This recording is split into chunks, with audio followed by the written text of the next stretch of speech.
Hey ho, hello, hiya folks. How you doing? Old man Grognard here, doing a solo today. Yeah, just a little there, and we're good. So how you guys doing? I'm doing okay. Sort of. Just another, one of the catch up things like that. And I do like ketchup. Oh, let's see. Well, the gaming front still isn't doing all that great because I have no game except for the Monday game, which is online, and it's been taking some hiatus. Let me put it that way. I'm dying to have a face to face game, which kind of got a little complicated because for some reason I'm ended or banned or whatever from Facebook. And I don't know why. And of course, they just give me some generic reason of something community standards or having talking to people or whatever. It's like, I even went to the point of trying to call Facebook headquarters, which I kind of knew in the back of my mind wasn't going to do anything. But I did it anyway, just to see I did it. They just have a message on there saying, go to the website. I appealed, and apparently that didn't work. So I'll try and figure it out another way. I never realized how much I needed Facebook because I didn't want to need it. All my friends and contacts and groups are on there, among other things. And so, okay, well, at least I'm still on YouTube.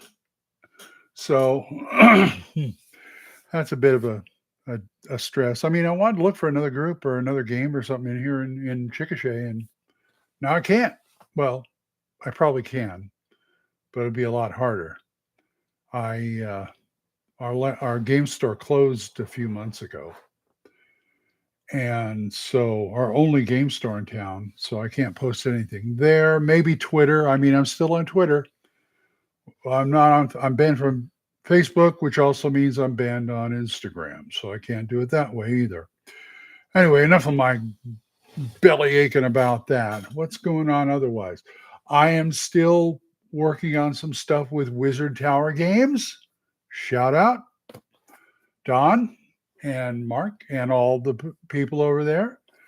We're waiting. Gangbusters BX should be out shortly. The new corrected edition.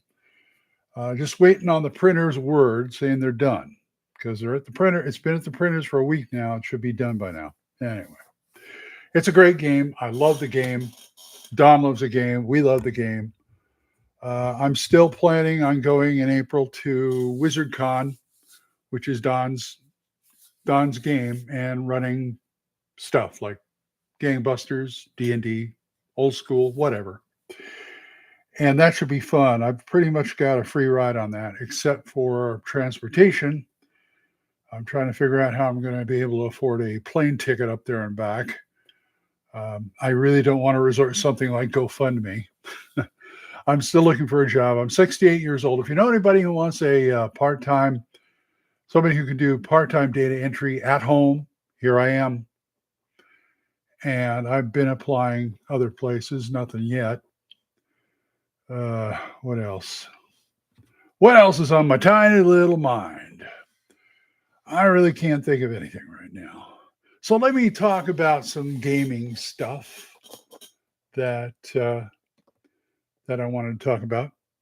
Now, one of the things I like to do, one thing as far as being a GM goes, I love tables. I do. They're the kind of things that can spice up your game when you need it, or if you're prepping for it, you can roll some stuff and it starts firing in your brain there. You know what I'm saying? Yep, firing in your brain. And I've got a few books I pulled out. I've got a whole lot of books with tables in them, but I pulled out a few down here that I like, and I did put the link down below of all these. So, have that. Some are well known, some are not so well known. And by the way, yes, same shirt, different day from the last time I was on Facebook on YouTube. Let's start with this one. This is always one of my first go-tos. Down here, I have Tome of Adventure Design by Matt Finch, the revised version. This is a treasure trove of stuff. It's got all sorts of tables in this, like so. What do we have here? Uh, Table, player, and plant part. You know what?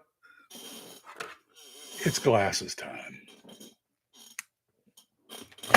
Table 3.166, plant or plant part continued.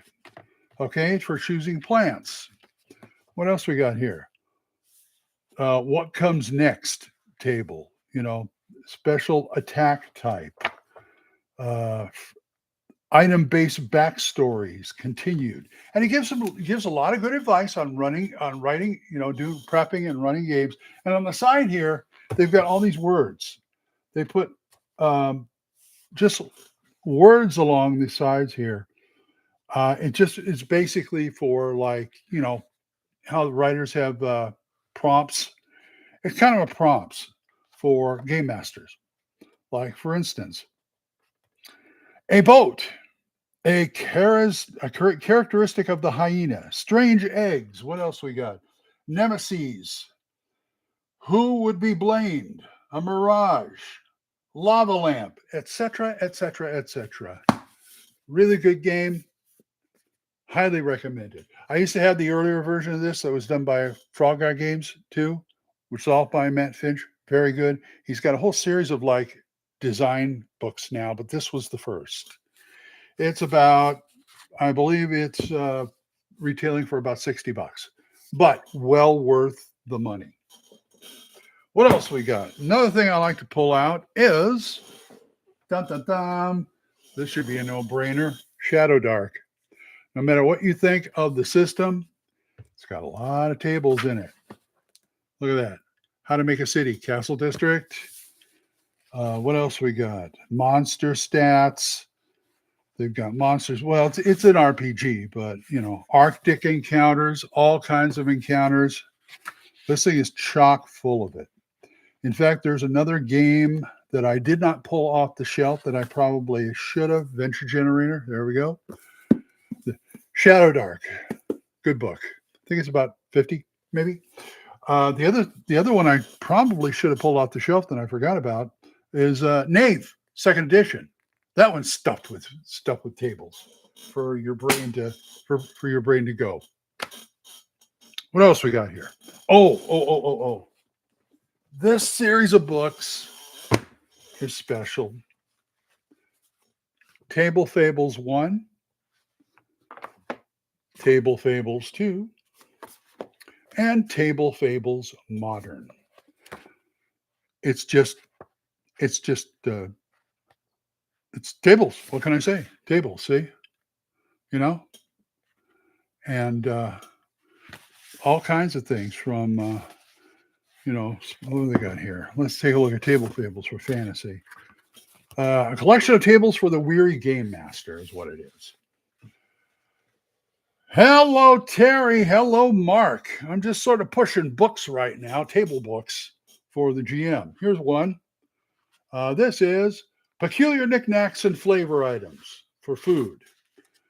And they're all done up in what looks like a percentile type format. Effects, magical effects. They've got adventure generator in here, appearance generator, mundane scavenging items, food quality, all kinds. Both these books are just fantastic. That is by Madeline Hale. Now, she did one more book that I want to tell you about that has a lot of tables, but it's almost more specific. This is Arcane Artifacts and Curious Curios, also by Madeline Hale. This thing is chock full of magic items. Look at that. And the nice thing is you go into the table of contents. Now, I've got to say no index, but you go to the table of content. I can't see how to do an index for this one.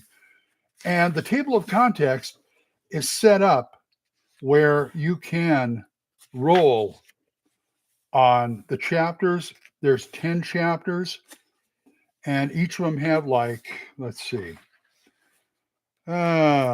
each one's numbered. Like here's Curiouses and Breastplates. 1d10. There's 10 of them there. Pick one, roll one or pick one.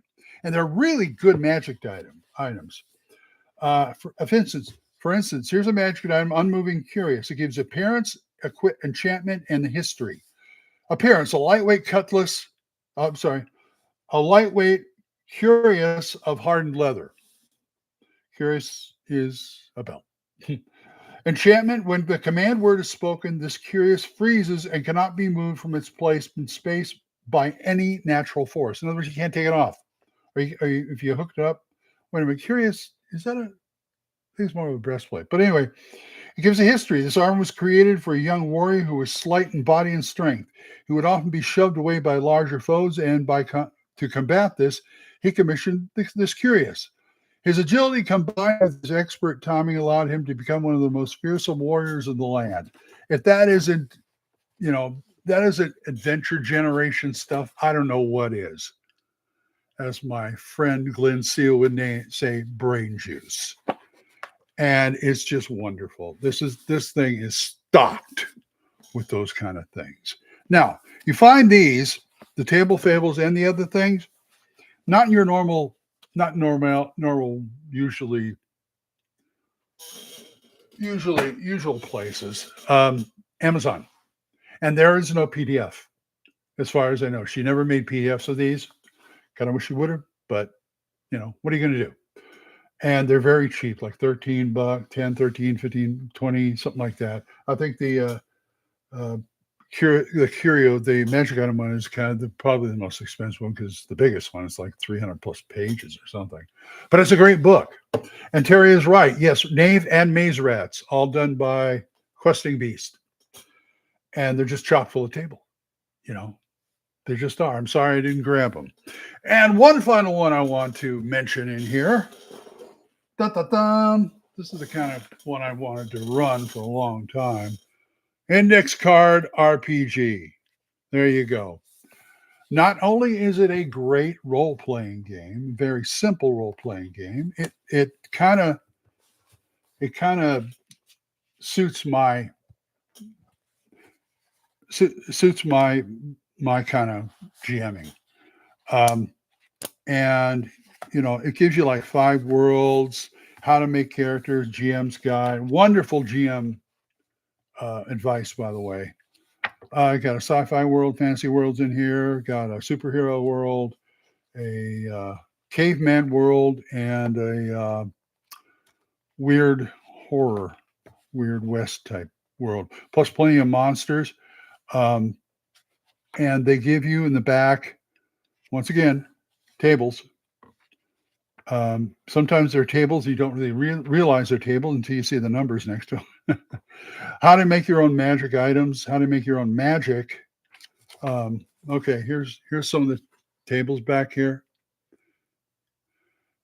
And it's that's for Alfheim, their fantasy world.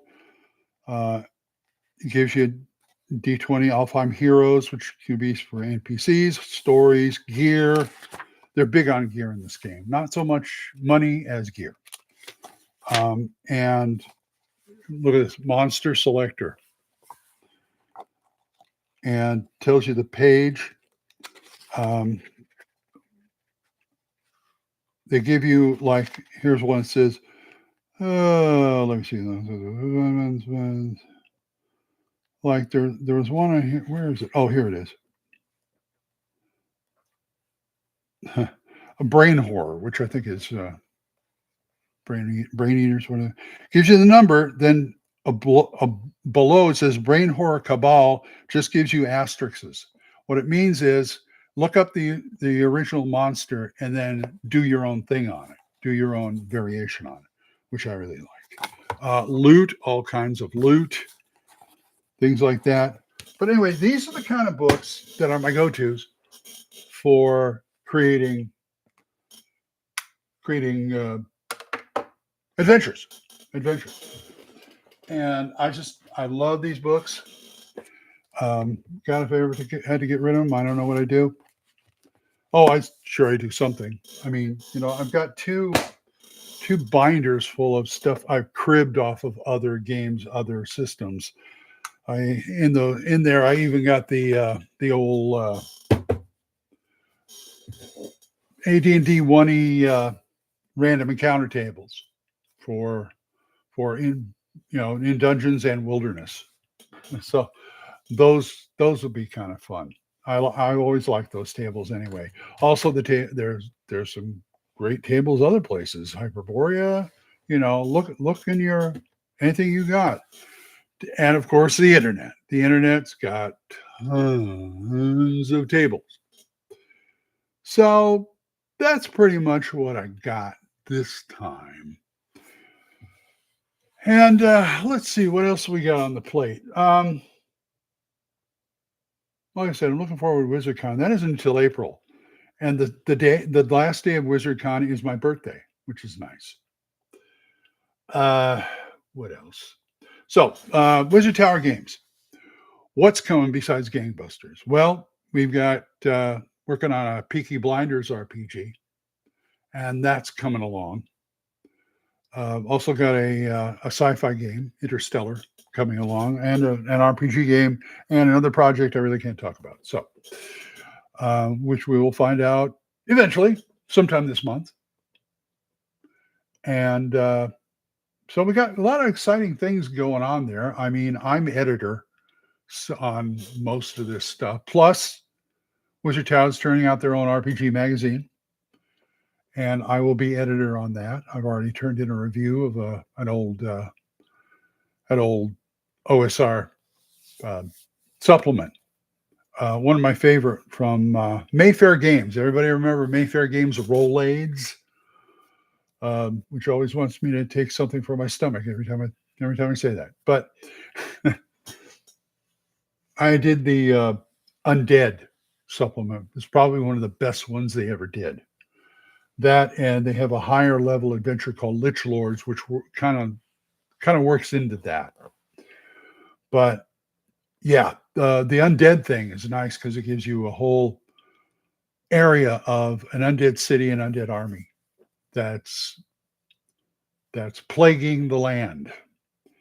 And of course, it used to be it's a caldera. It used to be a dwarven mining community. Once again, the dwarves get kicked out and they want it back. Very Tolkien-esque. So that's fun. And you can put it anywhere. I mean, they've got a map of, I guess, Dur, which I guess was their campaign world and around Mayfair. And they put it like over up in the northeast. I took it and put it in my world of Earth Earth was in the continent of Europe. And what I did was I had a mountain range going down, Dragon Blood Mountains, and at the end it split. The mountain range split. In the split, I put the city of Opak. Now, and it's on the border of a large lake. I forget the name of the lake, but the lake has special properties. Opak is there because in the lake is where 99% of the healing potions in the lake come from, because there's an enchantment on the lake. A silver dragon millennia ago died and was drowned, and its heart got caught in one part of the lake, and it's been enchanting the water ever since for healing. So Opak, they built their city right there. Now Opak it is known as a seat of learning for the land. They have Opak University there. They have the Magic University, all this stuff. And so I took the caldera, which they call Verdes, and I call Lich Rocks. I had, the mountain range, it's split. I put Opak, got the lake down here, and I put Lich Rocks about so many miles northeast of it. and you have all these undead who are stuck on that side of the continent, of that side of the campaign world, because they cannot go past the lake.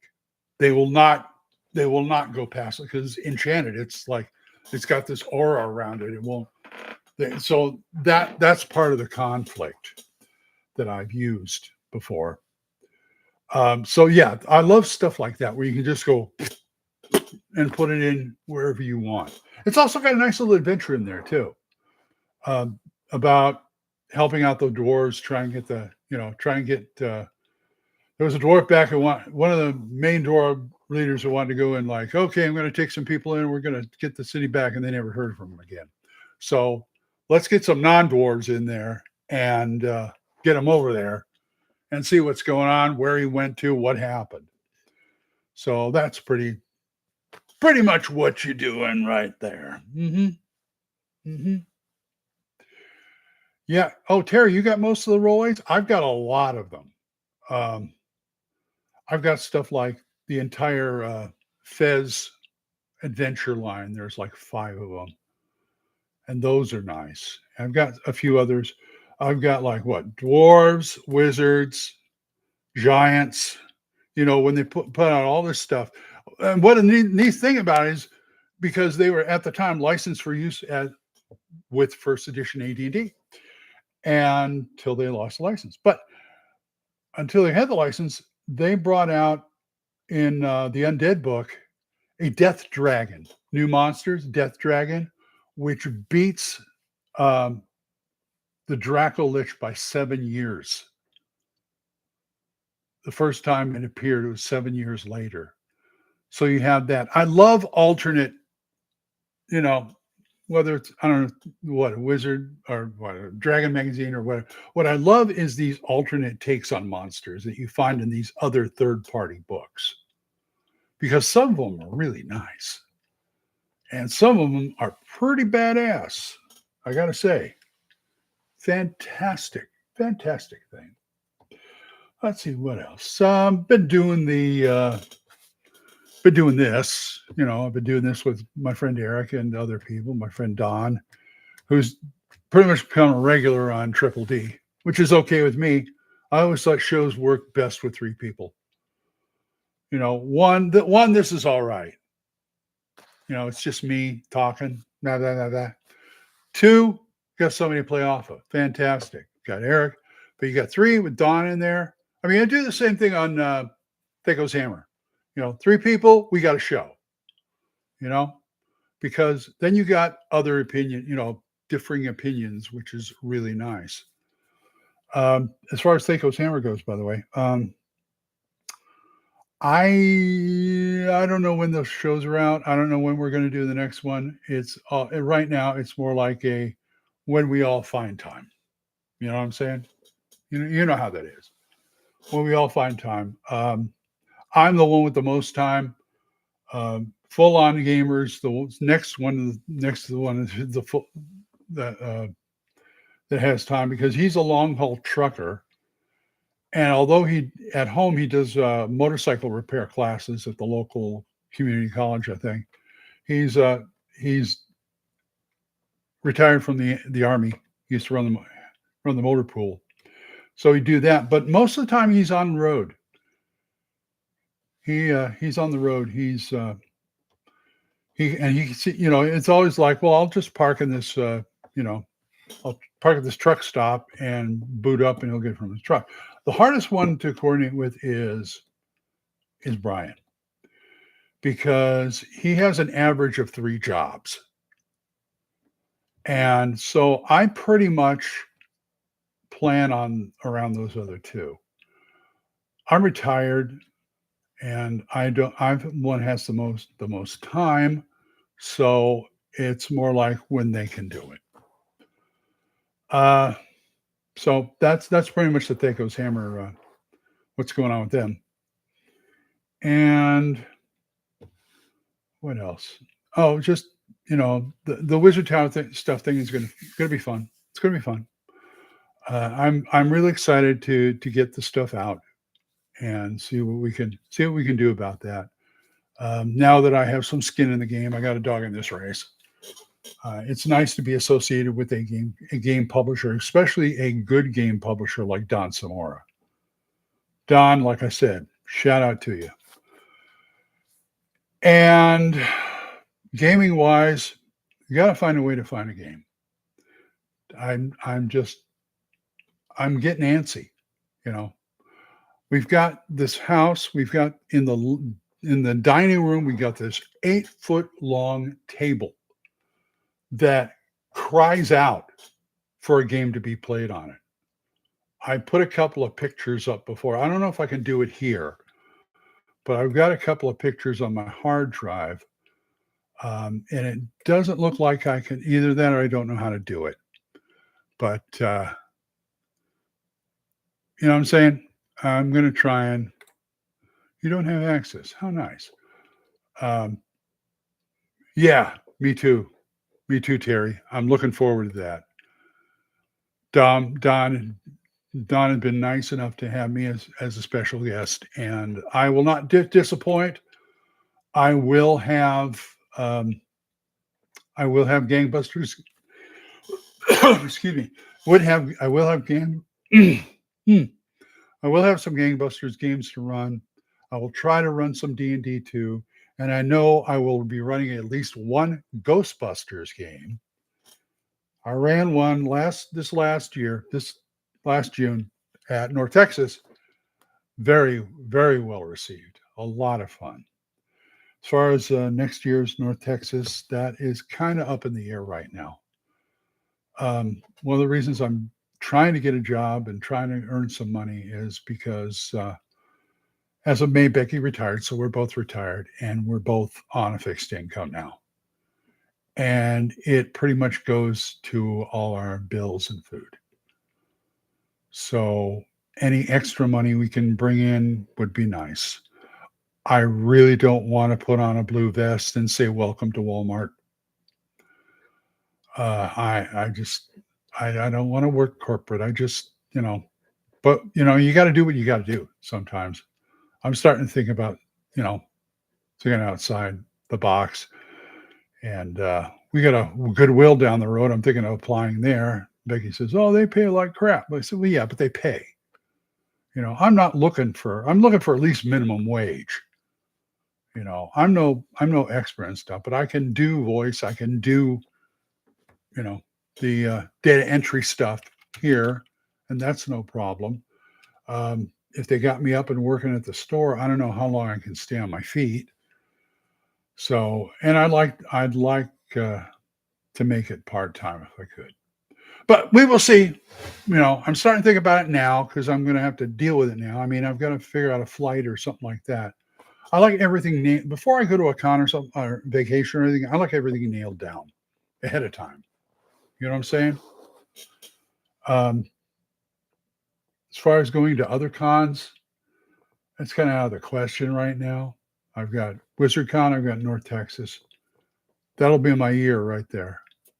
Another reason why we want to get a group going is the fact that, this last 2 years, I don't count the online Monday game. I mean, I kind of do, but that Gangbusters game I ran at North Texas was the only kind of face-to-face game I had all year. That was like the one time I was GMing because my Monday game, somebody else is GMing. So we'll see how that goes. So if anybody got any suggestions, oldmangrognard@gmail.com or smokestackjones@gmail.com. Either way. So anyway, I played one of Mark Hunt's Gangbusters game last year. Yes. Mark runs a great game. He does. He ran Gangbusters a couple of years ago in North Texas too when I was there. I did not get into it, but I heard it was really nice. Another game he publishes is called Tall Tales, which is a Western using the BX system. I was in that. That was a lot of fun. A lot of fun. So if he's in your neck of the woods and he runs a game, look him up at a con, wherever. He'll be at WizardCon this next year too. So, but we will be covering the gangbusters front. If anybody else wants to run, that's great. Um, Don is right now at the time of this recording trying to get the convention, the WizardCon website up, so people can start buying badges and registering for games and putting games up there. I'm going to try and write an original Gangbusters game. I got about 5 of them right now. I've got about 5 that I've done at North Texas. I only repeated one, so I've got backlog to fall back on. I want to run an original one plus take notes for the other ones. So it's like, okay, let's play another one. Let's go. You know, here's what my games are like, at least Gangbusters games. I usually get a 5-hour slot. I could do 4, but I'd rather have 5 because the first hour is, thank you, Mike. Nice dye bag hat. He says, yep, that's pretty much my signature trademark now. There's a story on that, and I'll tell you later. But my game of Gangbusters, the first hour is usually making characters. I used to, first of all, pre-gens, there's no need. I used to knock myself out trying to get pre-gens ready for each game that I ran at the con. And I stopped doing it. I mean, I was doing stuff like, I have a list and stats of all the pre-generated basic D&D characters that came from the B series. And I would use those and just rename them or something like that. But I just decided, look, that's something I don't want to deal with anymore. I mean, I've got the ones, I mean, I could always recycle them. I mean, they're just 1st to 3rd level characters. That's all they are. But I could always recycle them and then they can customize them.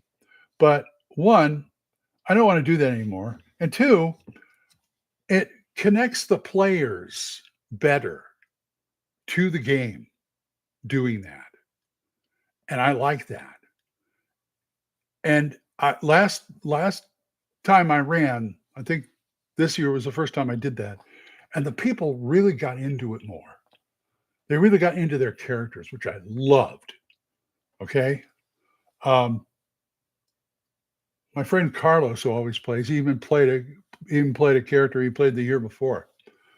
And it worked because he was a cop. So I allow previous characters as long as just let me look at the sheet, see if it's all right. Hello, Matt. I don't know how long I'm going to be here, but hello, Matt. And so the first hour is always making characters. And this year I'm still using the green. I was using the green book, what they call the green book, which is not on sale anymore. I don't know if it is or not. I remember Mark took it off of Drive Through RPG when we started working on the 2nd edition. 2nd edition is for sale. They're doing a correction, so I would hold off on that. So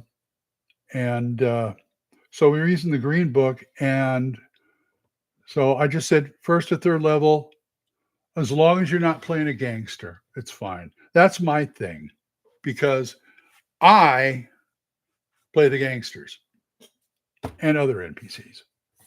I call it my cast of thousands. And I know, gangster games are fun, but I prefer the, regular citizen, law and order, private detective, untouchables type game. And I learned from experience, mixed games are a pain. I ran a Gangbusters game a few years ago at the con, North Texas, that had like 2 cops, a newspaper guy, and a gangster. And I just pulled what little hair I had out to try and keep everybody engaged. That's one of the harder things about Gangbusters. Yes, it's BX. So the rules I'm not worried about. Anybody can get the rules. But the fact that in a game like this, is very little cohesion as far as like the group because everybody goes off on their own. Okay, this is not like a D&D group saying, "Okay, we're a bunch of Avengers are going to go down a hole into the dungeon." It's not that. It's we got a couple of cops over here. They're going to follow a lead over here. The newspaper guy's going to follow a lead over here, et cetera, et cetera, et cetera. And it used to be, just keep them all on one side of the law. It used to be, I used to say, only, cops, prohibition agents, and FBI. That's it. But now I've expanded it to like, okay, newspaper people, private eyes, any other type of citizen who gets involved in this kind of stuff, you can do. I had a friend of mine, Randy. Hi, Randy. She played kind of because sometimes I bend it. It's like I want everybody to play like, law abiding, but if they're like a little like sus over that, like kind of a Han Solo type, where they're lovable rogues, but they do the right thing, that kind of thing. So she played. I forget what shop she ran a shop, but she was actually a speakeasy owner, and she pulled out all the stops. I had fun role playing with her, and that's the kind of immersion that I like with the players in the game. And if you do it right and they're immersed, you should have no problem with the game lagging or whatever. I mean, I apply this to my D&D games too. I try to get everybody grounded. I try and give them a hand if they need a hook or something. Like 1 year, this wasn't in the game, but it was when I had our Monday game was meetings face to face. Because every year I'd run a Gangbusters game. I said, okay, whoever was running, Carlos or anybody, said, look, I'm going to run the next 2 games because I want to play test this. And I always try to make it a one shot, but sometimes it runs over. And it's like, I can go with what I got from them, but at the same time, they want to finish the game. So I had this one guy who it was the boxing scenario I did, Ring of Fire. And the guy who was up for the championship fight, he had a girlfriend who the rival gang kidnapped and things like that. And kidnapped his father too. But he said, okay, I want to play a grown-up Bowery boy or dead end kid.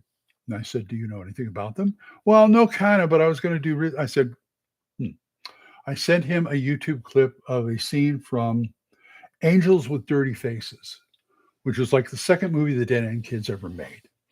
And I said, you want something like this, right?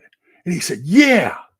And also, I want to be the girlfriend's brother, younger brother. Boy, I'm going to be about 18, 19, maybe 21. And he really got into it. Gareth, you were great. He really got into it. He was sharp. These people, I love sharp players. They were sharp. They went with it. He went with it. I mean, at one point they found out why, people were getting kidnapped saying you better throw the fight or else.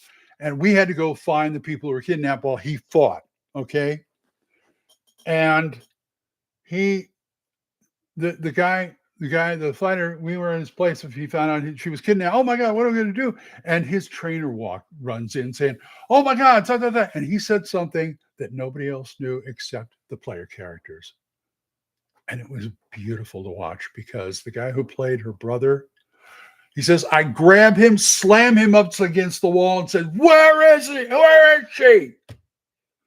And, and I'm like, yeah. And the other ones are going, they start like pulling out a gun. It's like, you want to tell us what's going on?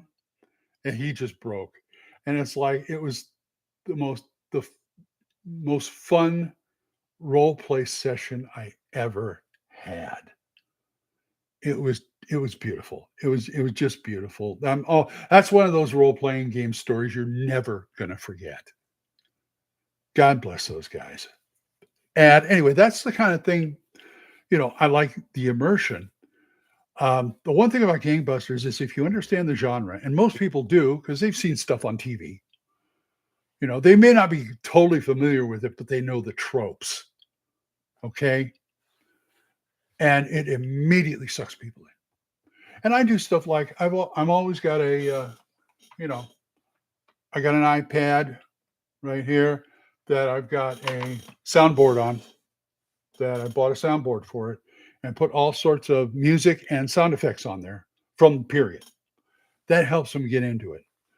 I mean, once they get into like a firefight or a car chase and they hear somebody firing a submachine gun, they freak. They absolutely freak. It's beautiful. So that's the kind of game I like. That's kind of a synopsis of my game at cons, or my game at anywhere else, but mostly at cons because like I said, with the sound effects and stuff, I try to go one step further at a con. I try to plus it a bit. Sometimes I can't do that. Sometimes I can. Sometimes it works. Sometimes it don't. And if anything gets in the way, like the sound effects or music, I'll put it aside. It's like this is ruining the tempo of the game. Car chases, I always seem to have at least one car chase. Sometimes it doesn't last very long, maybe a few rounds, but that's about it. I'm still working on coming up with a good way to do a car chase. My go-to right now is run it like any other encounter, only with a couple of changes. And the changes are, okay, you're in a car chase. You're driving along and the bad guys are tailing you and you're trying to lose them or you're trying to get them. Like the NPCs will be in one car and probably all the PCs will be in the same car. Usually it's more than one car because they have you have 4 to 6 players. You got to like that. And so what I do is first thing I say is, okay, who's driving? Okay, you're driving. Okay, fine. Let's go. Roll for initiative. I will try and do group initiative at this point where somebody rolls for the car or two of the PCs and I roll for the bad guys. And we'll just go from there.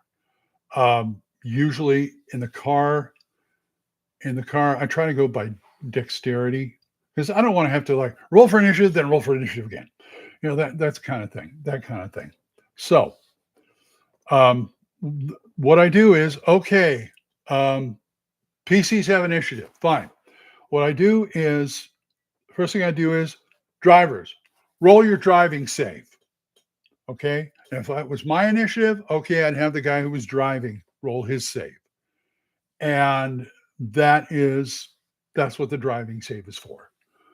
And if they miss it, they don't always crack up the car or anything like that. But there may be something in the road they have to go around, or somebody ran out and they grabbed somebody, or painted glass coming across the street. Yeah, right. And it may take some damage. I give the cars a damage of like a D10 or something like that. But if they roll really bad or they like fumble, I've had more bad guy cars crash into light poles than I could think of. But that's the kind of way I want to run it. And if it's mostly, I'm not worried about how far they are and things like that. The driving save can help with that. If they make it real good, then okay, you're a car length further, or you're a car length closer, or something like that. But it's mostly for people who want to fire out of the car. I always tell them, look, you're going to be at least -1 or 2 because you're in a moving vehicle. I give it -1 if you're sitting in there and leaning out the window. -2 if one, you're the driver who wants to do it, and I don't recommend it, but they usually do, or if somebody's on the running board because you're trying to hold on and fire too. Also, you're firing. Usually, if they're chasing, you're firing backwards, and you're always going to be at a disadvantage when you're firing. Behind you, something like that. Unless you can do stuff like, the back window gets shattered and blown out, or you can lower it or something. I had one chase. It was the boxer one. One chase where they were being chased by the bad guys, and they were in an old pickup truck because one of the characters played a moonshiner who was in the city to deliver to the to the mob because they were brewing hooch for the mob, and they got in a car chase, and I had two of them. I had two people in the cab and three people in the bed. And that was interesting because half the time they're like this, down like that. And the guys in the bed were just freaking out. It was wonderful. The minute they heard a Tommy gun go over their heads, oh my God, that kind of thing. So that's a good thing. I wanted to say something about, I don't know, something about the internal mechanism, the engine that goes on in an adventure. Because that, to me, that's key. I mean, whenever I write up a scenario, whenever I prep, a good portion of me is me thinking, okay, what are the bad guys doing? What's the plan? What do they want to accomplish? And then I go from there. I've laid it out before. I've diagrammed it and all that kind of stuff before, but I don't stress a whole lot about it because what I say is, what would be the end goal if everything went their way? That's what you want to ask yourself. If everything went their way, what would that look like? Plan, stage 1, stage 2, stage 3, boom. Okay, they got what they wanted. And then from there, I break it down to step 1, 2, 3. And what would happen in step 1 if somebody screwed this up? What would happen in step 2 if somebody screwed this up? What if they screwed it up in both steps? What would the retaliation be? How would they, 1, regroup and try and make this work? And 2, what would they do to retaliate to get people to either revenge or getting people off their backs so they can do what they want? That's the thing. That's the whole thing right there. Exploring a dungeon, I don't know. Same thing. I mean, the bad guys have a plan. I know this sounds kind of linear, and I'm more of a sandboxy guy. It's more like I set up the situation and then toss it on the table, see what happens. I don't know about you, but I have fully embraced chaos at my table. Because people say, you can think of A, B, and C, but then the players will do D, and you're not thought about it. And I said, well, if I have to, I'll call a break and see what they've done. And I'll pivot. I'll do whatever. How does this help the story? How would this be more interesting than I always say, how would this be more interesting than what I had planned? Would this be more fun? Because I operate on the rule of cool and the rule of fun. I think all GMs should operate on the rule of fun. Is everybody having a good time? And that includes the GM. Because I love it when they do something like that and it's like manna from heaven. It really is. It's like manna from heaven. So you got to think about, that's the bad guys. Then if you take it another step further, go out a little, what is the town doing? Where they are, the area that they're in. What is happening there? Are there little things that can affect anything? Are there, think about, okay, the baker is doing this and the mayor is doing that, and what are they doing? And is this going to affect this scenario in any way? Or could I have this affect the scenario some way? Always have that in your back pocket. All this stuff is in your back pocket that uh, that it's gold to me. And uh, I always promote, if you're going to plan for say 4 hours, 4 hour game, plan a fifth hour, plan at least one more setup, one more encounter that can go in the main bodice, the main plot. And you don't have to run it, but I've had times where we play an hour and a half and they're getting near the end. And I'm thinking, I want to keep playing. So I'm going to throw this in there. And that gives us another half hour, 45 minutes. Okay, fine. That's what it was there for. But if they keep going after that, that's when you start improvising. That's when you start saying, hey, let's take a break and use that 10, 15 minutes to go, okay, how can I extend this? You always got to think about that. How can I extend this? How can I plus it, as the Disney folks say? How can I make this not only better, longer, but more fun?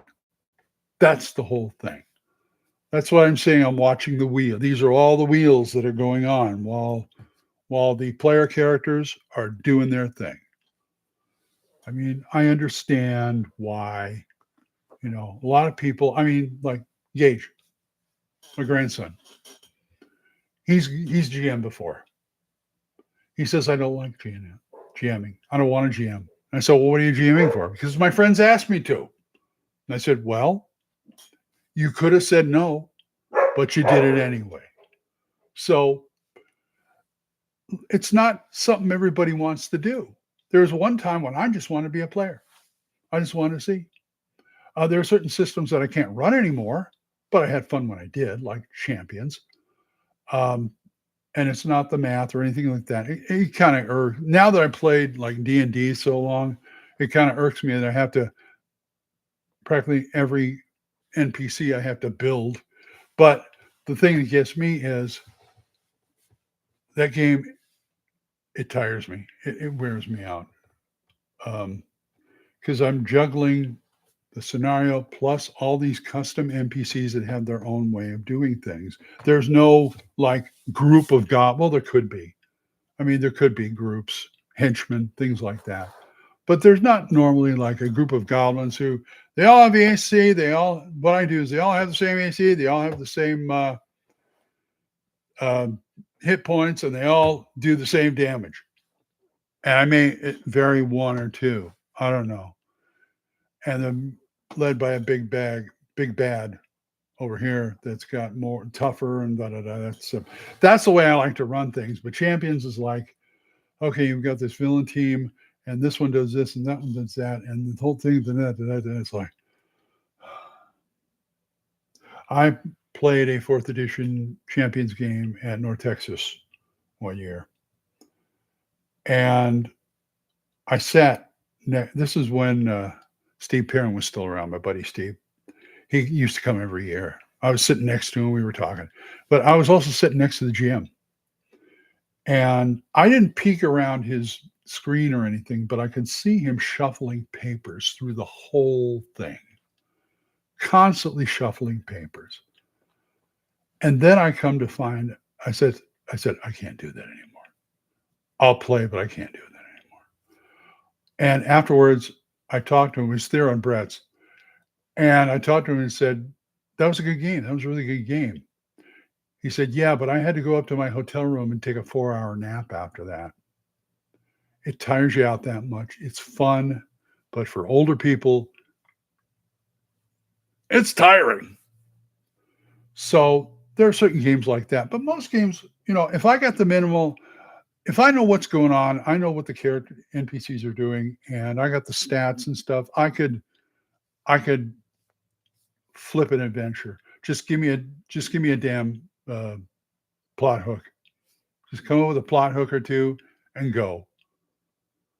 I mean, they had that one game where all I did was they're in the tavern. One guy went out to get some air in the alley, and down the alley runs an owlbear with three guys chasing it. And it turns out it was part of a circus that was captured, and it got away, and they helped find it and stop. And that was great adventure. Had a great adventure.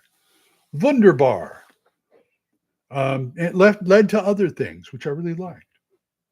And also, if you have a premise, what I mean by a premise is I do this in like Gamma World Mutant Future. All the characters are part of the acquisitions department of Trader Joe. I can't remember the guy's name, but he runs a trading post in post-apocalyptic world, and he sends them out to get stuff. And that is a great premise because I can do anything with that. Don't knock it. I mean, there's some people say, yeah, but it's the same thing. No, it's not. Not if you're on the ball. Not if you're on the ball. Because for instance, Arthur Conan Doyle, Sherlock Holmes. Sherlock Holmes was a premise. They usually start at Baker Street. People come to them, and then they go from there. Sometimes he changes up a bit that like Holmes and Watson are going to visit a friend or something like that. But the whole premise is they start at a place, people come to them with problems, and it takes off. And he's done enough. And you can do variants on that too, which I've seen before. So a good premise is gold. You know what I'm saying? Hey, Doc. Hey, you almost missed this. Oh, no. Too bad I'm going to get off pretty soon. But anyway, yeah, that's the whole thing. A good premise in a game, in a campaign is just gold. I've talked about this one before, my cattle drive scenario. I like it because it gives the players a great idea of what my world is, Europe, because it goes from one end to the other. And the basic premise, they get hired to be troubleshooters on a cattle drive. There is a count in the other side of the world that bought 200 head of cattle. And they got to drive it. They got to drive them, that way. And the player characters, they are what I call the troubleshooters. They don't stay with the drive. They go out a week before and follow the trail that they're going on and try and solve any problems that come up beforehand, before they get the drive gets there. Great premise, because you can do anything with it. You can put, okay, they're going to go through this town. This town's got this problem. They're going through that town. I got a dungeon adventure that I can fit in there and do that. And then there's the climax. What I do is I start them out with the first one, and then the other one I really write, because these are like 2 or 3 scenarios, is the end one, the conclusion. And yeah, you're right, Doc. Once in a series where the group was hired to map out the area around their home kingdom. That's a great one. It's simple. Okay, the king's got this land. He doesn't know what the hell's in it. Go map it. He'll send you out with like a mage and some survey guys, and they're doing their thing. You could even be just like the muscle. You guys are the guards. That's another old one. It's like a trading, wagon train, where they're guarding a wagon train. But the cattle drive, I don't know where I came up with. I think it was because I watched Red River, and it's like, oh, this would work. So many things in westerns can work in fantasy. It is scary. It is really scary. I ran a game based on Rio Bravo. Worked great. I ran a Hyperborea campaign based on an old spaghetti western I had recently watched. Worked great. Great. Always look at a western because they have the best plots for this kind of stuff. It's just wonderful. Anyway, I'm hitting the 1 hour mark and I'm going to have to go. So I hope to see you folks again. Thank you all for coming. I appreciate this. I'm hoping to do this more in the future. I've kind of slacked off on doing the videos and reviews. I will have a review coming up soon. I can't say when. Oh, thank you, Mike. It was good to hear you too. But I will try and keep the live streams up, either me or me with Eric on the other, that kind of thing. I'll find out when Thaco's Hammer is doing again, and maybe get that to you. But anyway, everybody, you have a good day. Have a good week. Bye-bye.